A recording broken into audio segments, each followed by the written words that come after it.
Thanks for joining me. And again, thanks for being patient while I figured this out. This Facebook Live is all new to me. My name is Karen Unland, and I'm the co-founder of Taproot Edmonton, which is a media outlet that seeks to inform our community about itself. And you may also know me from the Alberta Podcast Network. That's another media business that I invented to try to make sure that we can keep telling the stories of the place where we live and sharing observations from here. So, thank you, Joanne and Mac, for sending me encouragement. So, anyway, thanks to Creative Hive for having me live here and allowing me to share what I know about how to get the word out, even when times are weird, which is certainly the case right now. A couple of disclaimers before I get into it is like not all words are worth getting out at any time, but certainly right now when there's something very serious going on in the world. And so you want to use your common sense about using the tools that I'm giving you today. Certainly, I really do believe that we don't need all COVID all the time and that there are things that you can do right now to help you get your message out or let people know about what you're doing that are appropriate right now. But some of the things that I'm going to tell you today, they might be better suited for later, right? But it's not always going to be like this. And the advice that I want to offer you today is pretty evergreen and useful at any time. I also, I'm going to be talking about marketing and communications type of stuff. And a thing you should know about me from the get-go is that I really believe that it's always going to be more effective if it is not self-serving. If you serve others, you will get a benefit from it. So whatever we're talking about sharing on the various channels and things that we're going to talk about, be generous and outward facing, even though you're in business and you're trying to share things that are going to ultimately help the business that you're in. All right. So what we're going to talk about today are earned, owned, and paid media, which is what I think about, a way that I think about how to get the word out and the different ways that we want to get the word out about the things that we're doing. And then I'm gonna tell you a little bit about define what those terms mean and compare them a little bit on 3 axes, really, which is control, credibility, and cost. So that's what we're going to talk about today. And then I'm going to talk to you a little bit about how Taproot can help you accomplish your goals on those various levels. All right, so earned media. What do I mean by earned media? That is when you get attention from others. So some examples of that is if there's a news article that's written about you, or if you're interviewed on a podcast or on the radio or on TV. That's like a journalist or somebody else has decided that you are interesting and they're going to do a story about you, or sometimes they will be doing a story about something else and they will include your comments on that because, for example, you're an expert in that field or you have some experience with that. That's what I mean by earned media. Somebody else is paying attention to you.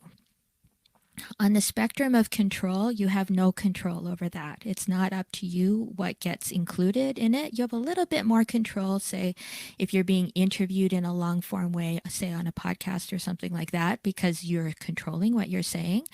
But you don't have the final edit on what goes out, so you're giving up control of what is said. And sometimes that means that not everything that you wanted to get across will come across. The trade-off, the reason that it's worth it is because the credibility of earned media is very high. People who are consuming that know that you are that you don't have control over the message, and so that they will believe and there's believe what you say, and there's some validation that is added by that third party who's paying attention to you.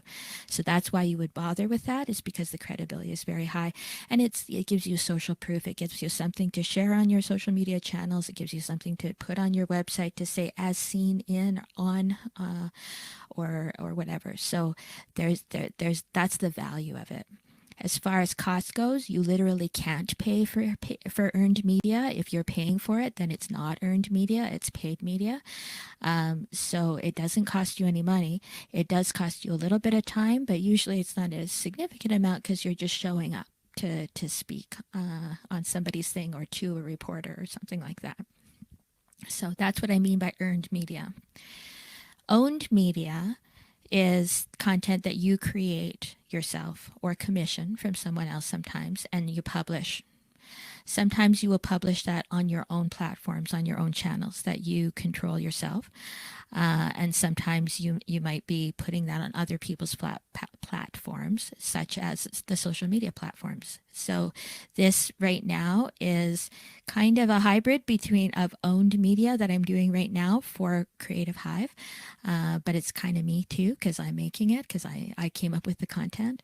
But this would be an example. Some other examples are if you have a blog, if you have a podcast, if you do talks, that to me is a kind of owned media where you are coming up with the message and you are sharing it with people. YouTube, like if you're doing videos, that kind of thing. So that all the stuff that you are telling a story about you or sharing expertise that you have, and it's and in a place that you have control over. So obviously then control is significant when we're talking about owned media because you decide what it is. The only place where you cede some control is when you're putting that information on somebody else's platform, like Facebook or YouTube, because then you don't really control how much what they show. The algorithms have some control over who it gets in front of, but you still control what the content is. Credibility wise, I would call it kind of its medium. So it's less credibility than earned media because ultimately it's you talking about you. And so the user, the reader, the listener is still going to perhaps wonder whether this is as credible as something that a reporter, say, wrote about you. But you can solve that problem by, first of all, being truthful and credible and authentic and not self-serving in your owned media. And keep in mind that, of course, like people are going to know that when you're talking about yourself, you're going to put your most positive spin on yourself forward. Cost-wise is mostly time. It can cost money. So if you're paying somebody to help you with the creation of that owned media, then you're going to have to lay out some cash. But mostly it's time. That's not an insignificant thing. Because, for example, if you want to create a podcast and come out weekly and interview people on your podcast, that's a great way of getting the word out, and that's a great way of demonstrating your expertise. It is a lot of work. It is a ton of work. And so you have to balance whether that is the best way for you to be able to exploit your earned media channel. The third kind of pillar that I want to talk to you about is paid media. So that is advertising and sponsorship. This is attention that you pay for. So Facebook ads, display ads in print, if you're so inclined to do that, radio or podcast spots, sponsorship of events, influencer marketing as well is paid media. You're paying somebody to talk about your thing.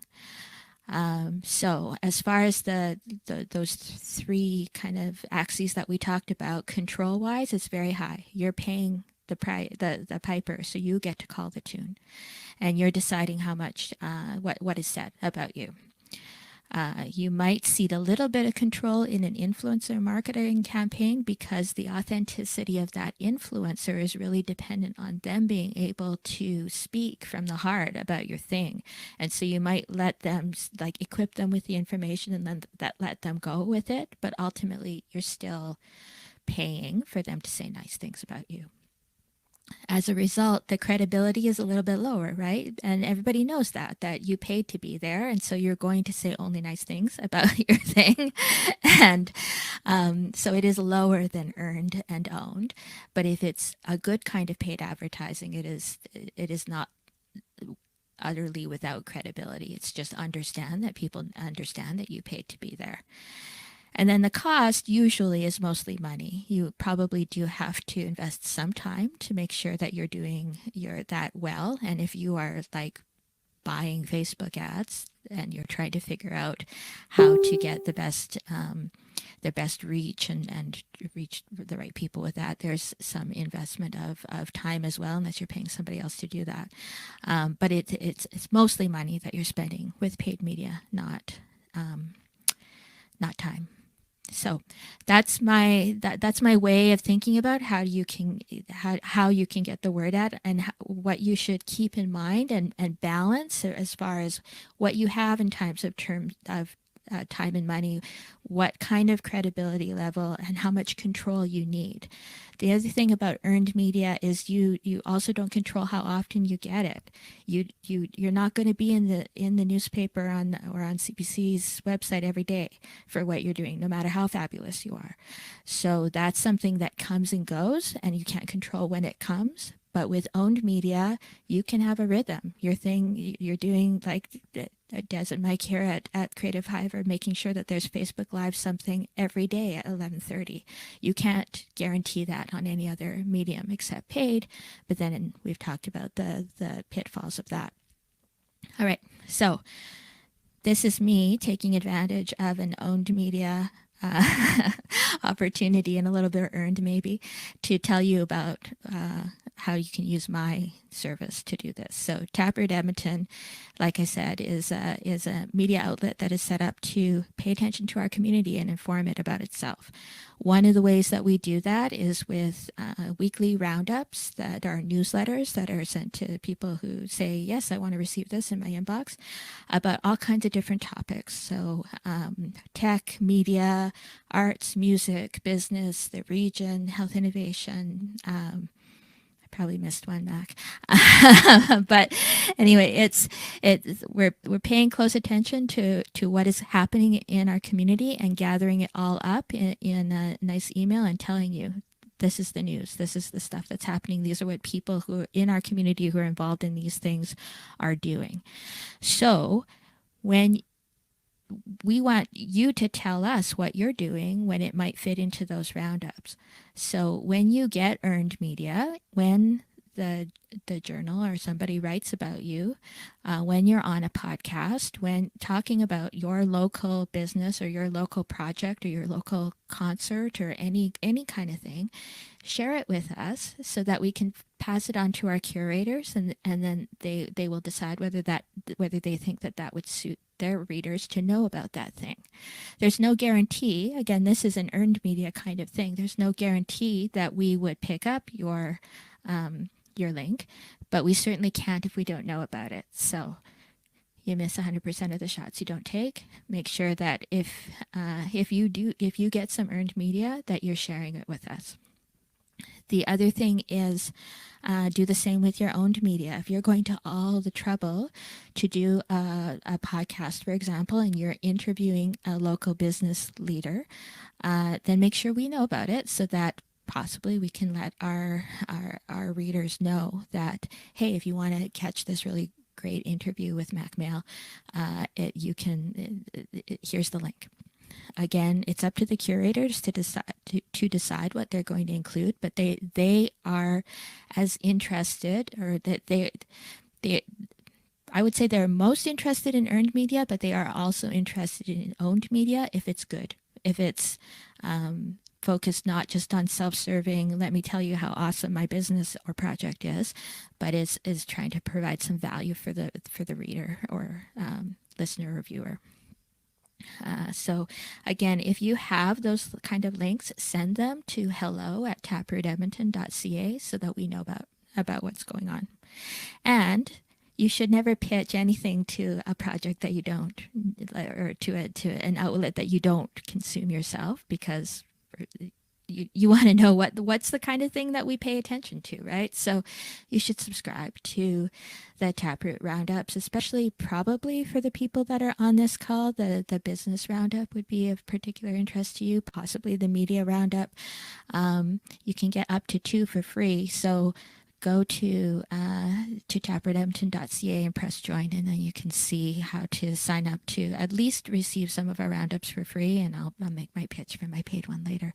But it is we're trying to we've created a system to pay really close attention to what's going on, and we want to help you get that attention.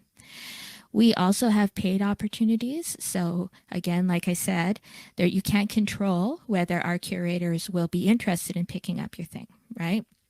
So the way to make sure that you do have control is to pay for attention in our thing or anybody else's thing that sells advertising. So there is. We have a few opportunities. If you've got a big budget, then being a title sponsor of some of our roundups is an opportunity. We also have what we call cultivator sponsorships, which are a way to raise the brand awareness for your business, and you have your logo in every newsletter every time. And then we do have a little advertising spot as well. So if you have like a very direct call to action, like sign up for our newsletter, attend our virtual event, whatever, we sell those too. So if that is of interest, then you can go to taprootedmonton.ca/sponsor. And I would say that a great use of your owned media is to pay attention to others. So I would encourage you to do that in your owned media all the time. There's always more benefit to giving and then receiving than to doing ask all the time. We do happen to sell a service that can help you demonstrate your value to your community by paying attention to them. So if that's of interest, that takes a little bit more explanation than I have time for here. But just email me at Karen@taprootedmonton.ca, and I'll explain a little bit more about what that is about. You can also get some information about that at taprootpublishing.ca. My lunch is arriving while I'm on Facebook Live. There's Elizabeth. Say hi. Thank you. All right. So, finally, if you want to help us keep building this thing that pays concerted attention to what's going on in Edmonton, then I will make my pitch for you to be a member of Taproot Edmonton. It's only $10 a month or $100 a year. You get as many roundups as you want. You'll be helping us build what comes next in local journalism and making sure that we can keep creating these things that will pay attention to you and make all that effort that you're putting into telling your story, sharing your expertise, shining a light on your community, get even more attention for all that work. So that's kind of what I wanted to say to you today. Congratulations to Creative Hive for using their own media to add value and give others a platform. And I'm very grateful to have this opportunity to speak to you and share what I know, and by extension have a little bit of I guess earned/owned media to share on our own channels later on. And if you have any questions, you can ask me in the chat right now. And otherwise, you can just always get in touch with me at Karen@taprootedmonton.ca. Thanks for coming, Joanne. It was really nice to have a new face there. All right. Well, seeing none, I think I'll wrap it up because 20 minutes is a good length of time to go on and on about. And again, thanks so much for having me, and enjoy the rest of your day and the rest of Creative Hive's great Facebook Lives.